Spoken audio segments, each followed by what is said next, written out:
Hey guys, today I'm going to show you how to adjust your temperature in Adobe Photoshop mobile app. But before I get into that, I want to say one thing. Please subscribe, comment and like our videos because it really helps us grow. Okay, now let's jump into that. As you can see, I'm in the Adobe Photoshop mobile app at the main page. Here you can do all sort of things, but we're just gonna focus on one thing today. For you to adjust your temperature, you wanna click on this photo editor button. It's a blue button called photo editor at the top. Here you have to select a photo. I chose this random one. At the bottom, there are these little buttons. We're just gonna click on adjustments, click on color.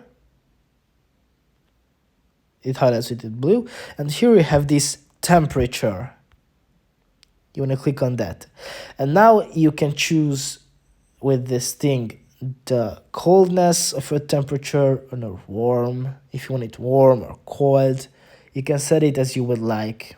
You have a wiggle room, so you can play with it as much you would like.